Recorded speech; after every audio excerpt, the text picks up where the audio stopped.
Mini episode 467 of the FDH Lounge is brought to you by Sportsology, delivering unconventional columns and webcasts about sports, TV, music, movies, and more. Follow them on the web at sportsology.info. The FDH Lounge. You want to schedule your life around it. A long time ago, on a gloomy, wet Cleveland spring night, two men stand alone amidst the late-night drizzle. Their voices echo across the vacant station parking lot as they debate the merits of the great American radio show that have been missing for far too long. On that night, an idea was born. That idea became the FDH Lounge.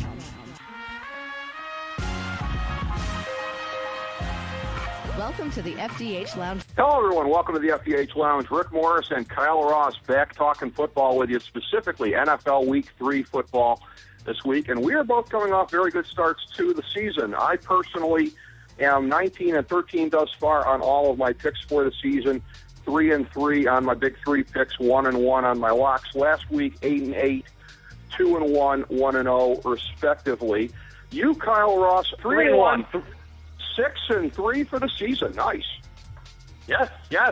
Ricky, I get so busy this time of year. Sometimes I forget to even answer texts. Last week, you sent me one right after the show that said effing awesome, and I really can't quite frankly disagree. It was a good program, and stuff's getting off to a good start. I'll tell you what.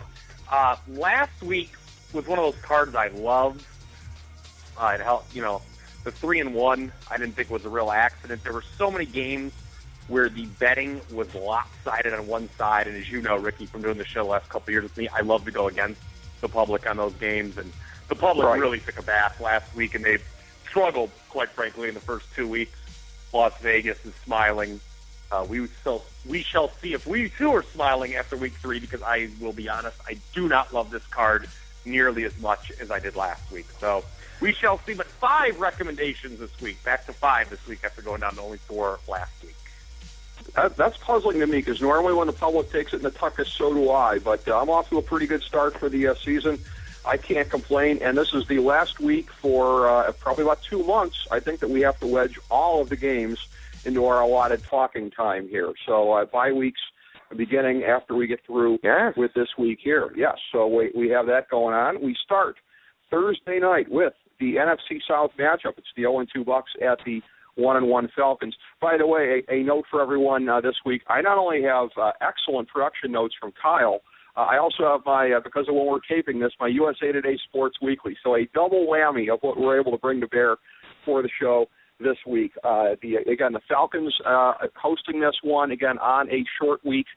And, again, a little bit of a letdown for them last week after their big home opener against New Orleans the previous week. Tampa Bay off to a god-awful start here. Looks like more of the same from when they were tanking it under Greg Schiano last year. Ultimately, as I see this one here, I don't feel good about this, but my guess would be Tampa Bay. They're getting 6.5 up from 5.5 at the outset. I just feel like, again, I understand why everybody is off of them at this point, but I think there were some holes in Atlanta's game that were kind of exposed last week, and I think that, again, with their problems with the ground game, I think could be problematic with Tampa Bay. That's what you would think that they would want to establish on the road in this instance. I'm going to go with Tampa Bay, seemingly against all odds here, getting the 6.5 Thursday night.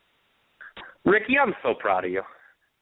2 years ago, you would have been all over the pavement of the NFL, the Atlanta Falcons, I feel. You would have been all over that critics fan, the Atlanta Falcons, who does everything right, yet has nothing to show for it, it seems.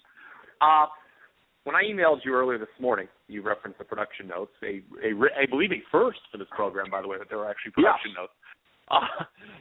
I wrote in there that I wish I had the stones to recommend Tampa Bay this week. In the hours that have followed, do you know what I have found, Rick Morris? Those stones? Yeah, I have found those stones. This has all the makings to me of a Jim Morrison backdoor man special. I realize that Thursday night home teams usually dominate. The home team has won pretty convincingly the first 2 weeks here on Thursday night. Atlanta's a good home team, obviously. They are, in fact, 4-0 against the number on Thursday nights under Mike Smith as well.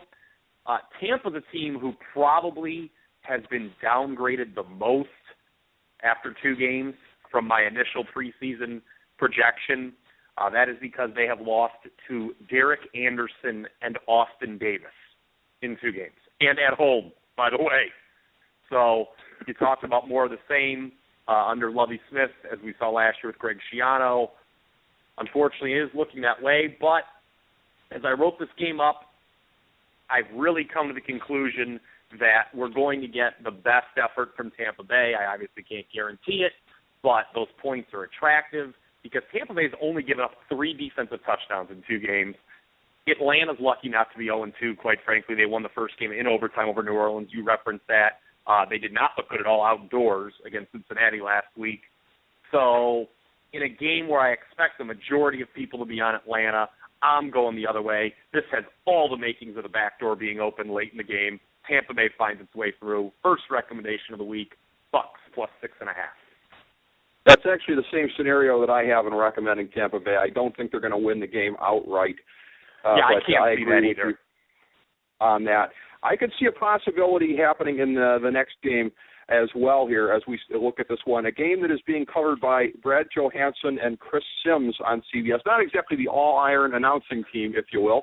It's the 1-1 Titans at the 2-0 Cincinnati Bengals, 1 o'clock Eastern time from Paul Brown Stadium. My sense in looking at this one here, the Bengals have been laying 7 right about all week here. Everybody is up on Cincinnati. Everybody is riding high on the Bengals at this particular point in time.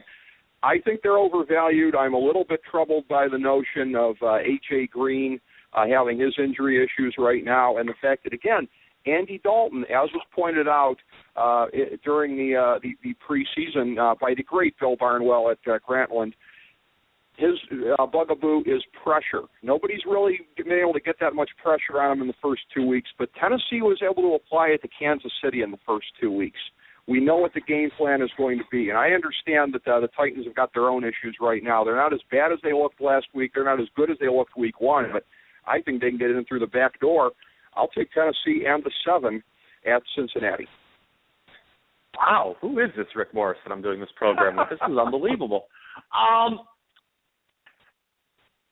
Assuming Cincinnati wins here, which I'm assuming, again, we're in agreement that the straight-up winner is likely to be the Bengals. Yes. They'd be 3-0, and at that point, I know I would, and possibly you would follow suit. We'd probably have to think kind of our regression theory here as it pertains to Cincinnati.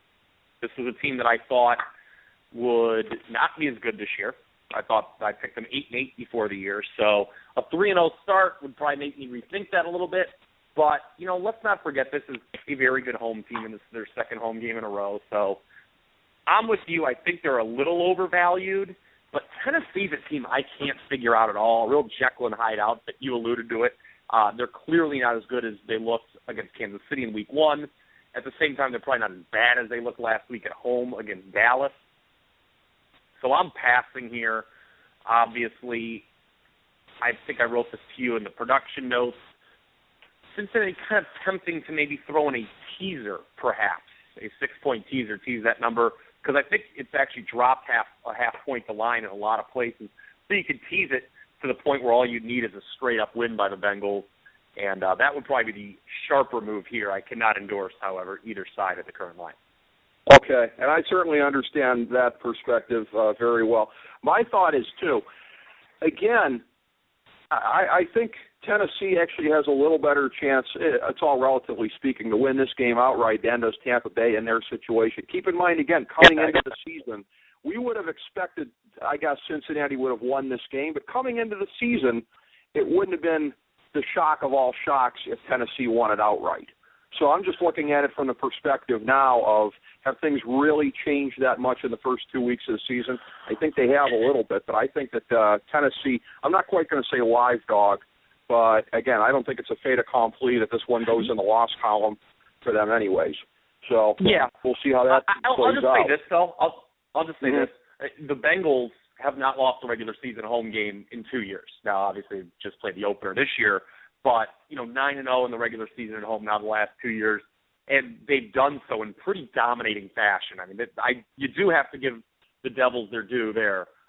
They blew a lot of good teams out at home last year, and they really made Atlanta look bad last week. So that's why I would have some trepidation with the Titans, who, by the way, you talk about kind of inconsistent quarterbacks. I'm not a member of the Jake Locker fan club by any stretch of the imagination. No, I can imagine that. By the way, folks, that historical fact there, sponsored by Mark Lawrence. I'm sorry, I just had to get that chime in there. I just had to stick in the shiv when you mentioned the historical fact there. Oh, yeah, Cincinnati is 100% perfect this year at home. Yeah. Outstanding. Next up, a battle of 1-1 teams from the Edward James Dome in St. Louis. It's the Cowboys at the Rams. It is a game that the Cowboys are laying 2 points on the road, up from a pick'em at the outset. Five-time FDH Lounge guest Kenny Albert on the call, along with Daryl Moose Johnston and Tony Siragusa. In looking at this one here, again, you talk about teams that have really looked disparate in the first 2 weeks. That accounts for, I think, the view of Dallas, if not necessarily St. Louis. They won an ugly one last week, albeit it was on the road, but against the Tampa Bay team, it doesn't look so great right now. The Cowboys definitely looking more impressive doing what they did against Tennessee. This is a situation here where my sense is that the Cowboys, under the circumstances with the St. Louis defense, a little bit of flux there, probably going to try and ride DeMarco Murray as much as they can. I think he's done fairly well historically against St. Louis. And, again, St. Louis to me feels a lot like Tennessee does, who they just played last week. Tennessee really looked great defensively week one. This is a St. Louis team that we think of as being pretty strong defensively. Both teams having question marks offensively. If anything, I'd say Tennessee has less question marks offensively than St. Louis right now. And this is a league where, Seattle notwithstanding, offense a lot of times overwhelms defense. If you don't have a super great defense, a lot of times the offense will overwhelm you.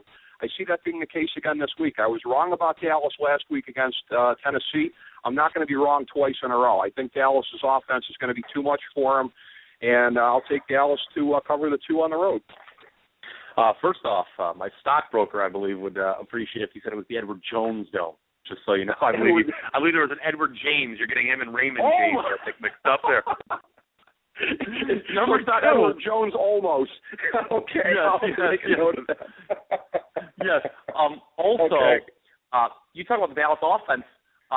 Secretly, the defense has been way better than expected. This was expected to be one of the worst defenses in the league. They actually played pretty well against San Francisco despite losing that game. The majority of San Francisco's scoring was set up by turnovers from the offense in that one. And then last week they held the Titans to 10 points. That being said, this was absolutely the first game I crossed off this week as no chance I would play. In a show that I'm known to babble incoherently for minutes on end, I have nothing to say on this game. I would never play this game. Okay. All right. I can certainly understand that. It's a tough one. There's a lot of them on this card that are a real conundrum, not least of which the next one here. It's the game that Fox has their new A-team on of Buck, Aikman, and Andrews. It's the 1-1 Redskins at the 2-0 Eagles at 1 o'clock Eastern time from the Link in Philadelphia. This is a game where Philadelphia is laying 6.5, opened at 7. And again, you talk about the team like Cincinnati. Are we ready to rethink the regression on them? I'm not ready to concede that. I'm not ready to concede that on Philadelphia yet either. And for as much as Washington has had success thus far with the running game, I know that it's not necessarily going to be a pushover situation against Philadelphia, but it's a matter of necessity. It's a matter of survival for them. Want to disrupt the flow of that offense, you have to have your offense on the field for long stretches of time anyways. They have the quarterback that, at least in the short term, is the far better choice at the moment here. There is no question about it when you look at him right now. Kirk Cousins is going to go in there and do a lot better than RG3. Medium to long term, we could discuss that, but they haven't lost anything. They gained. Did you see how much better they were last week, Kyle, with him in the game there? I like Washington to come in. I like them to cover the 6.5 on the road. They could win outright. I like the dog in this one yet again. Yes, it's invasion of the body snatchers. I've just gone dogs in 3 of the 4 games. Very nice. Okay. I also would actually not be shocked if Washington went in and won this game outright. Mm-hmm. Especially given that before the year, both you and I, scarily enough, picked the Washington Redskins to win the NFC East. The Eagles are probably the most fortunate of the 2-0 teams, having come back from double-digit deficits in both games. They're on a short week here, too, keep in mind. Mm-hmm. But I'm pumping the brakes on this Kirk Cousins, okay? Everyone wants to anoint this guy as, the second coming of slinging Sammy Baugh. But Jacksonville's defense is not awesome, okay? I mean, Kirk Cousins, to me, is the NFC's answer to Ryan Mallett. Okay, he's a guy that everyone's in love with. It's like that girl you fall in love with, then you sleep with her, and she's a dead fish, and you're like, all of a sudden, oh, that wasn't that great. Okay. I want to look. Kirk Cousins could very well play great in this game and lead Washington to an outright victory. But I'm pumping the brakes on Kirk Cousins, and that's why I'm not playing this game. Another reason is, I talked about this a lot last year, if you remember on the program. Philadelphia, dating back to the end of the Andy Reid era, has a abnormally horrible spread record at home that is due to even out. Okay. So I'm laying off this game. As much as a Washington outright win would not surprise me, and that would obviously lead one to believe that taking the points would be a nice pick, I am not recommending Washington. I need to see more out of Kirk Cousins. I need to see him play well against a real team, something he has never done in the regular season in his NFL career. Thank you very much. Well, certainly you and I are not lacking on this show and otherwise for misogynistic references here and points of comparison to people. I know I've been known to use the term previously of somebody being a pitching wedge. Yeah, she's good for about 85 yards out, but further than that, not so much. So interesting to see one of those getting used to describe a quarterback here. It's always funny when that can happen. We have next up the worst team in the NFL. I don't think that we'd have to qualify that with an opinion or anything like that. The 0-2 Raiders at the 1-1 Patriots. This shows you how far down Greg Gumbel has tumbled down the CBS chain without Dan Deerdorf. He's on this one with Trent Green and with Evan Washburn. 1 o'clock from Gillette Stadium in Foxborough. You have New England weighing 14. It had been 15.5 at the open. My recommendation on this one is New England. It will not be a recommended pick. And again, I look back at last week. I was wrong about Denver. I was wrong about Green Bay. But I don't blame myself. I blame them, and I blame the NBA-ification of the NFL that I think New England is exempt from. You have a syndrome now in the NFL where it's like when the great teams in the NBA, like, hey, let's go smoke a few blunts before this game, not take it seriously. Oh, for God's sake, that's uncalled for. That is uncalled for. That is uncalled for. I loathe Bill Belichick, but you'll never see that from one of his teams. The Denver Broncos got stoned before the game last week, and you saw the way that they came out. Ditto the Green Bay Packers. You won't see that with New England. Bill Belichick will have them bearing down. I loathe the man, but he is exempt from what I'm talking about with the NFL right now. New England will come out and do what they're supposed to do, which is to actually just to rate them by about 48 points. You'll see that. Jesus. Very questionable language in that analysis, Rick Morris. And it's nice to see Rick Morris is back here laying the double digit. Look, I don't care who the teams are. You can talk about them. I won't even mention the teams. We can call them Team A or Team B for all I'm concerned in a game like this. It's dog or pass when this many points are on the board. But because the dog is the Raiders, I will pass.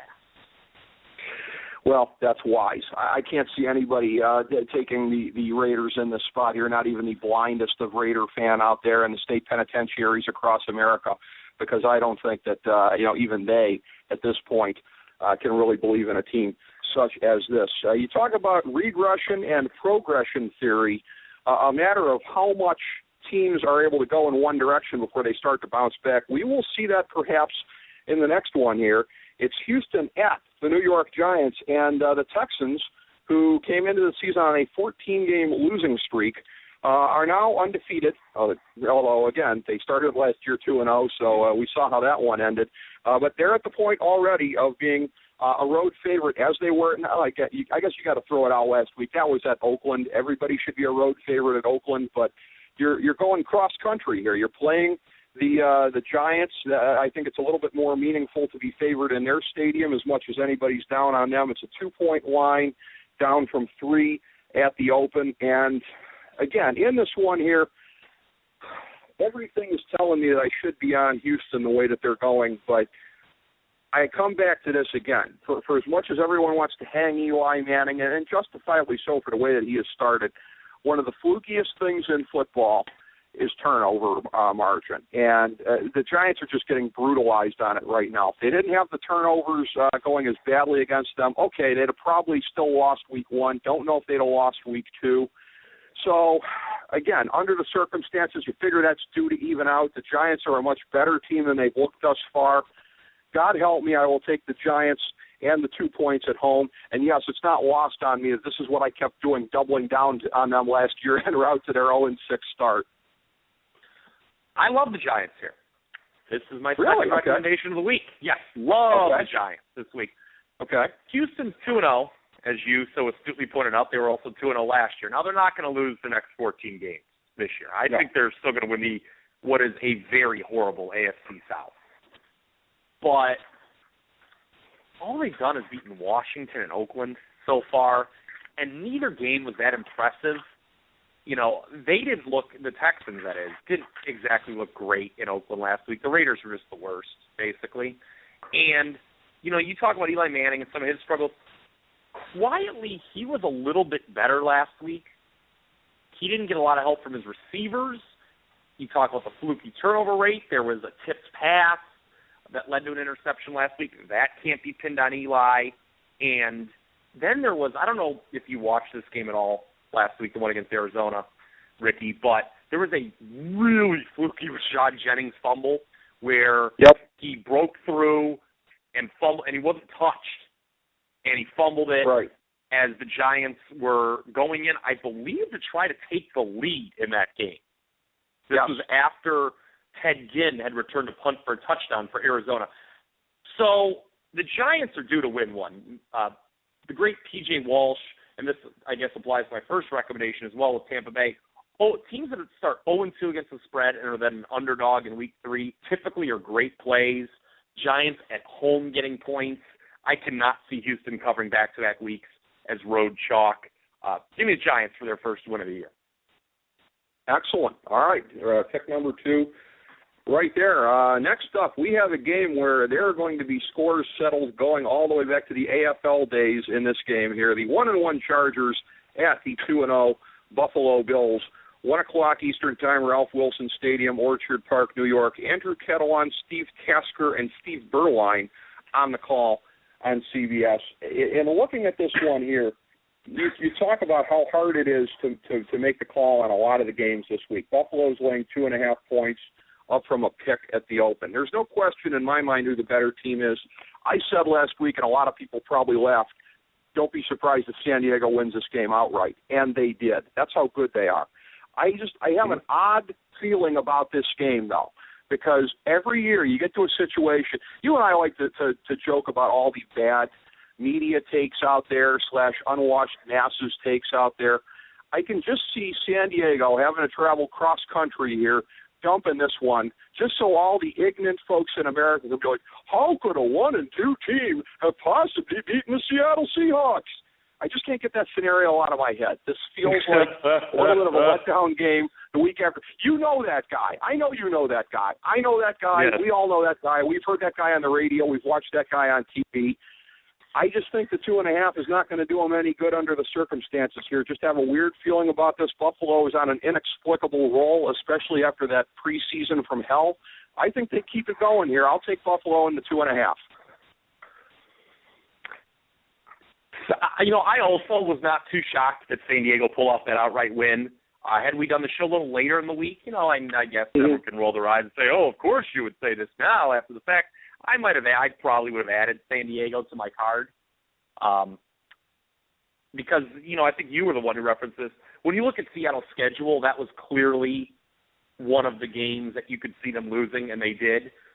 Yeah. But there was obviously, that was a kind of a unique game in that San Diego got back to doing what they did so well last year, that's controlling the time of possession, and they did it by an astounding margin. I think they held the ball twice as long as Seattle did. It was really hot, too. It was like, Right. It was like 100 degrees on the field or something. Seattle struggled with that. You talk about the letdown factor. San Diego's going cross-country in the dreaded 1 p.m. Eastern time start for a West Coast team. As you know, I don't like West Coast teams in that scenario at all.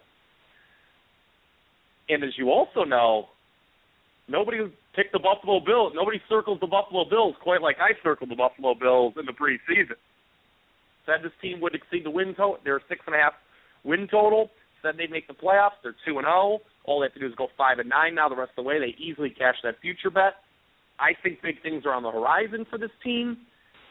But I can't get out of my head that they're now laying points to San Diego, who I would still rank as the better team. Yes. I don't like that. This is weird. I know that there's a very small window here. I can see the Bills winning this and not covering.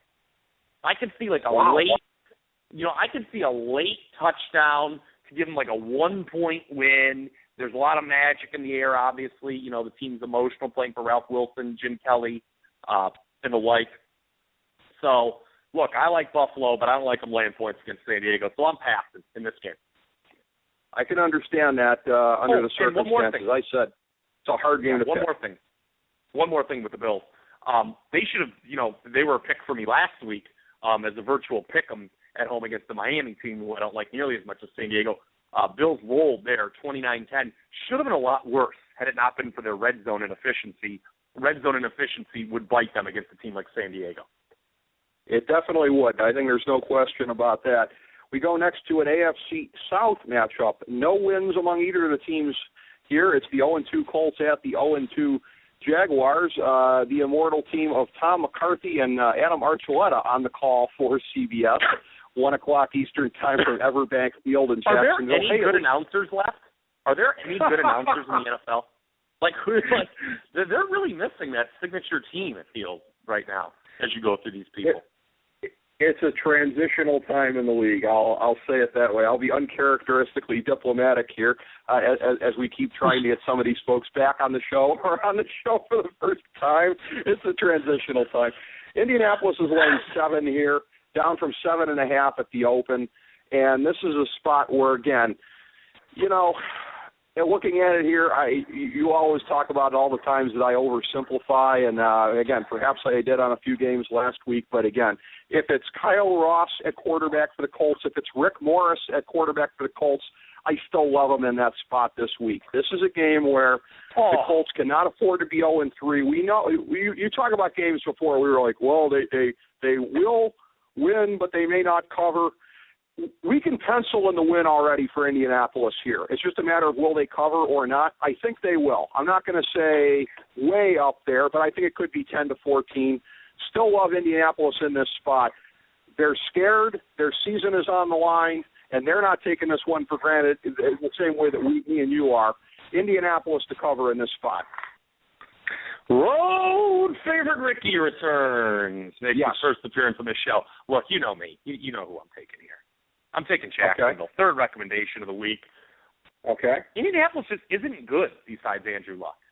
There's just nothing to like about this team at all. Okay. It's funny as I'm kind of, adjusting my rankings now from where I had things in the preseason. There's obviously a couple teams that we haven't talked about who I said would regress pretty badly, and Arizona and Carolina to name two, right. And it doesn't look like they're going to regress as badly. Indianapolis is going to regress worse than I had them originally. They'll win this game, but it's going to be close. It's going to take one of those Andrew Luck fourth quarter comebacks that he's so famous for. I think Jacksonville, who, by the way, 0-2 in ATS at home, getting points, have burned better 2 weeks in a row. They come through. Okay. Next up here from the Mercedes-Benz Superdome in New Orleans, 1 o'clock Eastern time on Fox. Chris Myers, Rondé Barber, Jennifer Hale on the call for Fox. It is the New Orleans Saints. They are laying 9, down from 10.5 at the open. against Minnesota. This is a game where, again, won't make this a recommended play, but they will roll. Wrong place, wrong time for Minnesota. I picked against Minnesota as my lock pick last week. Everybody's going to put an asterisk going, oh, yeah, but that was without Adrian Peterson, which we didn't know at the time. Now we know they want a VP going in. By the way, I think Rick Spielman might have had a better chance at the high moral ground on briefly reinstating him had he not opened his press conference with, did you see how we looked without him yesterday? But regardless, he won't be playing in this game.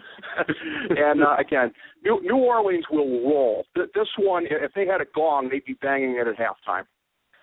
Yeah, those eliminator pools that everyone likes to have become so popular. The Saints would clearly be my recommendation this week, but the world is going to be on them laying the points this week, and I often disagree with the world, so I'm passing here. Although I can certainly understand, why you would want to lay the points here. New Orleans should roll playing at home for the first time. Right. AFC North battle coming up next here. It is the Ravens laying 1.5 points on the road. It was a pick at the open against the Cleveland Browns here. The looking actually very good coming off of the last 6 quarters of football, not 8. That's the reason they're not 2-0 at this point.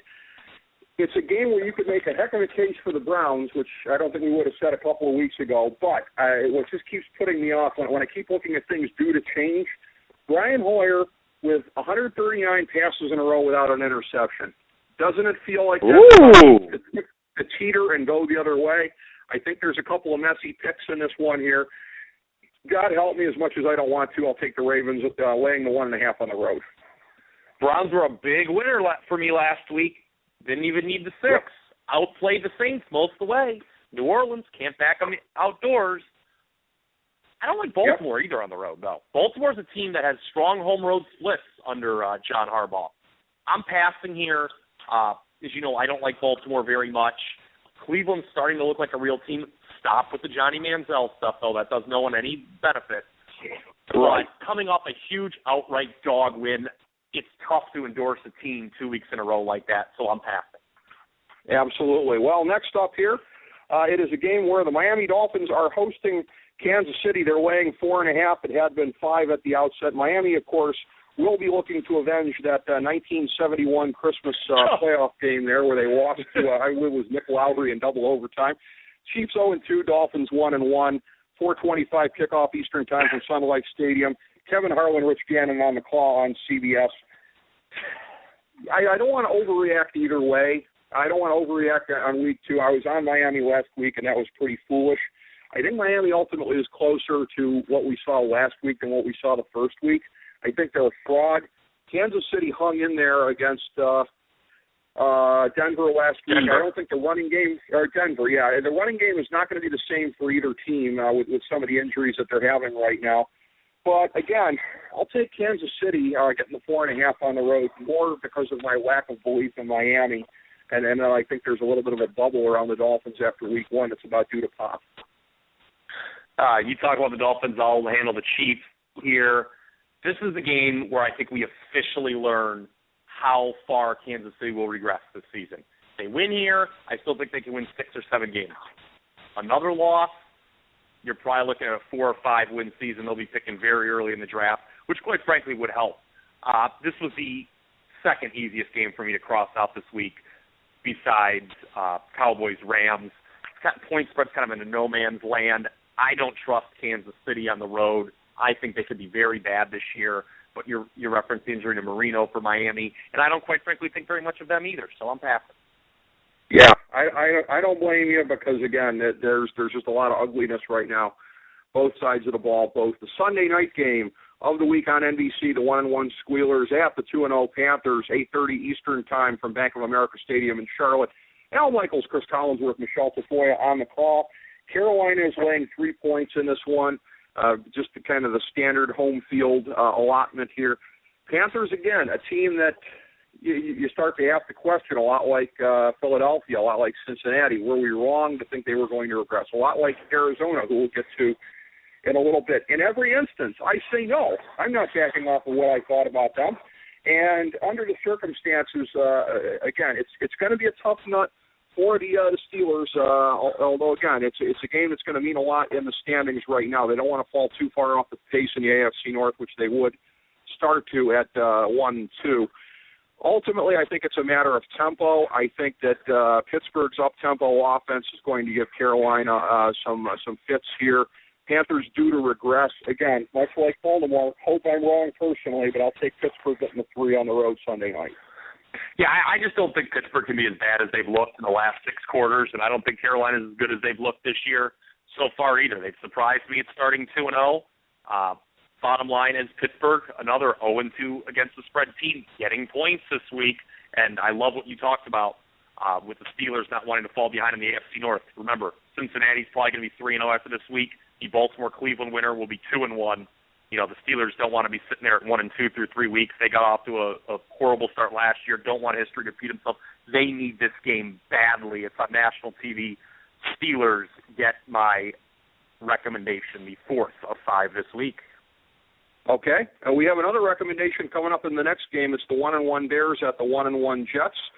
Monday night from MetLife Stadium in East Rutherford, New Jersey. Tirico Gruden-Salters on the call on ESPN. The Jets are laying 3 in this game. It was a pick at the opener. Again, I understand the Bears are kind of banged up. I understand that you talk about the brutality of a team in the middle of the country going to the West Coast one week, East Coast the next. It's going to be all bollocked stuff as far as that goes, but this is my second week in a row with a why ask why pick. I did it last week with Washington. Couldn't understand why they were laying so much to Jacksonville. I got on them. The Jets, ever since they stopped being good a couple of years ago, don't they lead the league in how did they win that 1 games?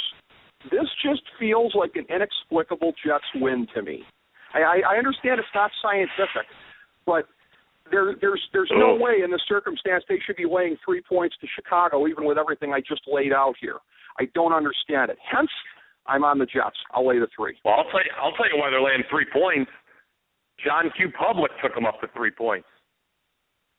Well, that's a good reason to go against. Yeah. I recommended the Bears last week as road dogs. I'll take them this week. And once again, I don't think I'm going to need the points. The Jets stink. I don't want to hear about coulda, shoulda, woulda last week against Green Bay. Remember what I said preseason. They are in the stretch of facing 6 straight teams with Pro Bowl level quarterbacks. They have Geno Smith. They are not going to do good. This team will not have a good record at the end of the year. Bears all Monday night long, my 5th and final recommendation of the week. The only thing that scares me about what you just said is I'm having the same feeling listening to you that I had last week, and this will transition to our next game here on Detroit. Detroit was one of my 3 recommendations. I think it was your only loser, actually. And I was like, it was. This feels too easy.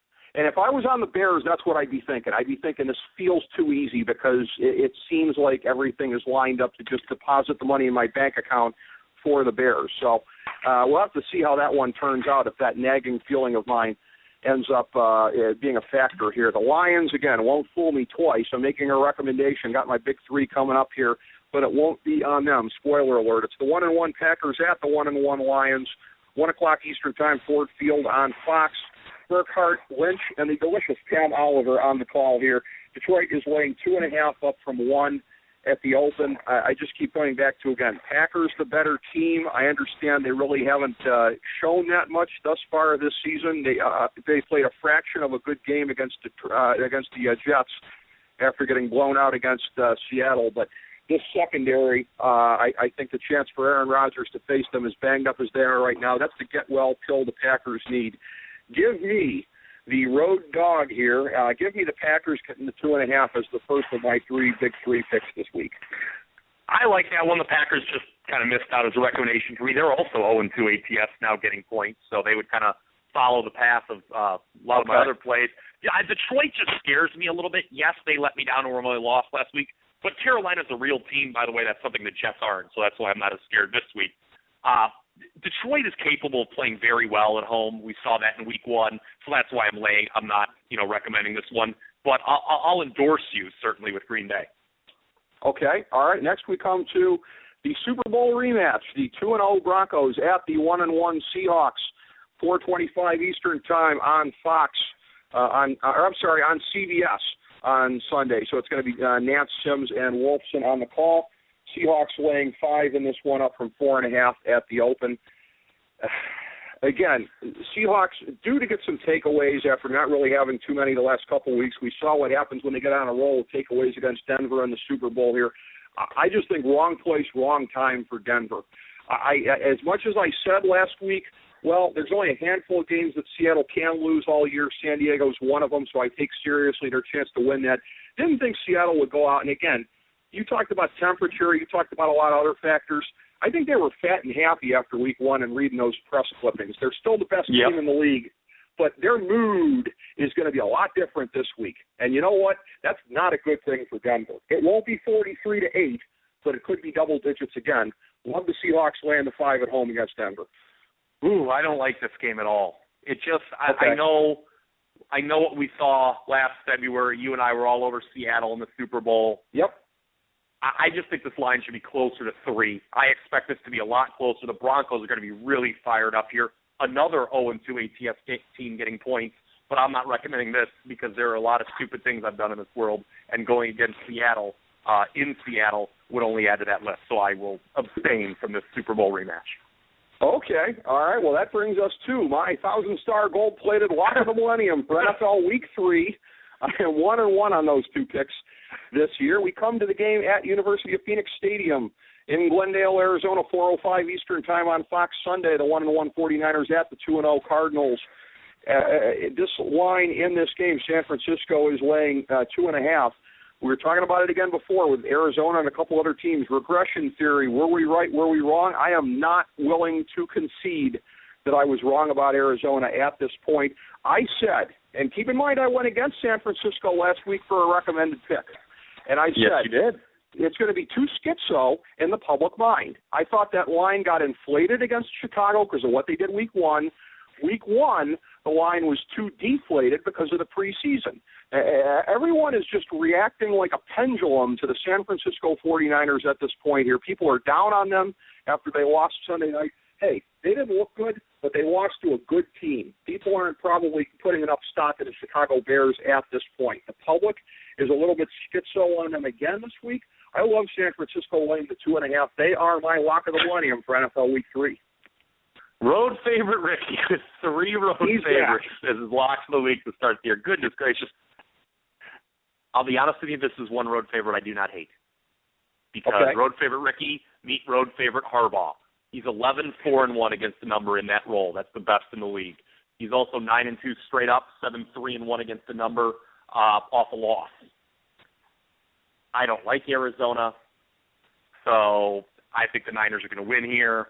I just cannot in good conscience recommend a road favorite, but I will endorse this road favorite for I will endorse your 1,000-star lock of the week for the first time all year. I like this one the best of your 3 so far. Well, and people should listen to you on this because last week when I had New England as my lock against Minnesota, you said you didn't hate it then, and we all know how tough that is for you to say about any of the road favorites that I like to go on. So, again, even a quasi-endorsement from you has a pretty good track record on games in this spot here. And, again, as I texted you on Sunday, hey, Kyle, you know who's an under-the-radar team nobody's talking about for the playoffs this year? The Arizona Cardinals. Look, I'm telling you, them in Carolina, folks, the losses are going to start coming. The losses are going to start coming with Arizona. I'm not coming off that. There's some teams I'm starting to view a little differently, even if it's only been 2 games. Arizona and Carolina, I'm telling you, they're due to start dropping some games, both of them. Sell now, sheeple. Don't buy on them. No question about that. You want to stay away. But, again, your 5 picks for this week, Tampa Bay, the New York Giants, Jacksonville, Pittsburgh, and Chicago. My big 3, Green Bay, Seattle, and San Francisco as the lock. Not coincidentally, in my mind, I think the best 3 teams in the NFC, and I think that will start to be borne out this week and through the remainder of the fall campaign. So another excellent hour of broadcasting here with you, Kyle, or not quite an hour, but going through all the NFL games, breaking them all down. My pleasure, pal. Great stuff from you. The production notes were a real plus here. Kudos to you. Great stuff. Looking forward to doing it again next week. Can't wait. Hopefully it's another winning week. Let's make it 3 for 3. Absolutely. Bart Scott boys. Can't wait. We'll catch you next week, folks. Thanks for tuning in to the FDH Lounge. As we bring the show to a close, we would like to extend our deepest gratitude to NBC, CBS, ABC, Fox, all Clear Channel affiliates, TNT, TBS, USA, UPN, Deadspin.com, YouTube.com, YTMND.com, MySpace.com, various blogs, Fox News, CNN, CNBC, MSNBC, IamBoard.com, Billboard.com, Google.com, ESPN, ESPN2, ESPN News, ESPN Classic, NBA TV, NFL Network, Sports Time Ohio, Athlon Magazine, Comedy Central, Cartoon Network, The Boomerang Channel, QVC, BET, The Spice Channel, Steno Notebooks, Manwich, Papermate Office Supplies, waitresses, strippers, bartenders, garbage men, janitors, microwave popcorn, the writers of The Office, Scrubs, Entourage, My Name is Earl, Oz, Metalocalypse and the Boondocks, Aquafina, and the Periodic Table of Elements.